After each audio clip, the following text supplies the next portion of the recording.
हम विपक्ष के किसी भी सुझाव का स्वागत करते हैं, परंतु वह रचनात्मक, सार्थक और तथ्यात्मक होना चाहिए। वैसे राहुल गांधी जी ने जो आज जो कुछ कहा है उसमें कुछ भी नया नहीं है। वो उन्होंने अपनी सहज प्रवृत्ति यानी फितरत के हिसाब से बगैर अध्ययन किए, बगैर विषयों की जानकारी लिए हुए प्रेस के सम्मुख आने की अपनी पुरानी आदत के हिसाब से किया है। उन्होंने कहा है कि पारदर्शिता नहीं है, तो मैं याद दिलाना चाहता हूं, प्रधानमंत्री जी निरंतर विपक्ष के नेताओं से, सभी राज्यों के मुख्यमंत्रियों से संवाद में हैं। उन्होंने विशेषज्ञों के साथ, डॉक्टरों के साथ, मीडिया कर्मियों के साथ, खेल के लोगों के साथ, धार्मिक नेताओं के साथ, सभी के साथ विचार विमर्श किया है और कितने समन्वय के साथ कार्य हो रहा है इसका उदाहरण यह है कि लॉकडाउन 2 की जब शुरुआत हुई तो उससे केंद्र सरकार की घोषणा से पहले 4 राज्यों ने घोषणा कर दी थी। वो 4 राज्य कौन थे? पंजाब, महाराष्ट्र, उड़ीसा और तेलंगाना। चारों विपक्ष के राज्य थे। फिर भी यदि उन्होंने जो कहा है, प्रत्यक्ष लाभ हस्तांतरण के द्वारा सरकार जिस बेहतरीन तरीके के साथ कार्य कर रही है, स्वयं जिनसे उन्होंने संवाद किया, अभिजीत बनर्जी जी ने किस प्रकार से उसका स्वागत किया।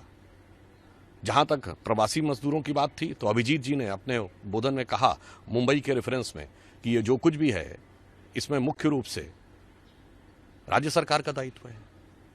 पैकेज की बात कही, 1,70,000 करोड़ का पैकेज पहले दिया जा चुका है। जिन लोगों के पास राशन कार्ड नहीं है उनको भी खाद्यान्न सुनिश्चित किया जा रहा है। इतना ही नहीं, यदि आप देखें तो 3 महीने के लिए उज्ज्वला सिलेंडर भी मुफ्त में देने का विचार चल रहा है, विचार कर दिया गया है। राज्य सरकारें अपने अपने प्रवासी मजदूरों को लाने के लिए बात कर रही हैं। अंतर्राष्ट्रीय एजेंसियों ने जिस प्रकार से कार्य किया है, ये सब चीज़ें यदि उन्होंने पढ़ ली होती तो उन्हें ज़्यादा समझ में आता, परंतु दूसरी चीज़ की ओर उनका ध्यान नहीं जा रहा है। इस समय हम चीन के बाद भारत दुनिया का सबसे बड़ा देश है। हमारे यहाँ आज भी 30% लोग गरीबी की रेखा से नीचे हैं। 2/3 जनसंख्या गाँवों में रह रही है। 27% लोग निरक्षर हैं। इसके बावजूद हम एकमात्र ऐसे देश हैं जहां सुरक्षा कर्मियों पे और स्वास्थ्य कर्मियों पे हमले हो रहे हैं, जिसके लिए हमें अध्यादेश लाना पड़ रहा है।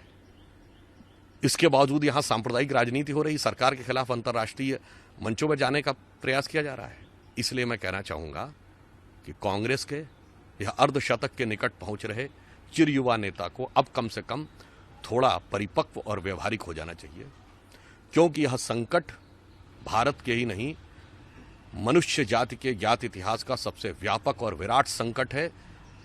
इसके लिए व्यापक और विराट सोच की आवश्यकता है, जो प्रधानमंत्री श्री नरेंद्र मोदी जी ने प्रदर्शित की है। आज की स्थिति ऐसी है, मान लीजिए मध्याह्न के सूर्य को राहु ने ग्रस लिया हो और अंधकार छा गया हो। इसलिए मैं राहुल गांधी जी से अटल जी की इस पंक्ति के माध्यम से एक सुझाव देना चाहूंगा और आह्वान करना चाहूंगा कि भरी दोपहरी में अंधियारा, सूरज परछाई से हारा, अंतरतम का नेह निचोड़े, बुझी हुई बाती सुलगाएं, आओ मिलकर दिया जलाएं। यह समय वाद विवाद का नहीं है, खंडन मंडन का नहीं है, व्यर्थ के वितंडावाद का नहीं है, संयोग और संवाद का है।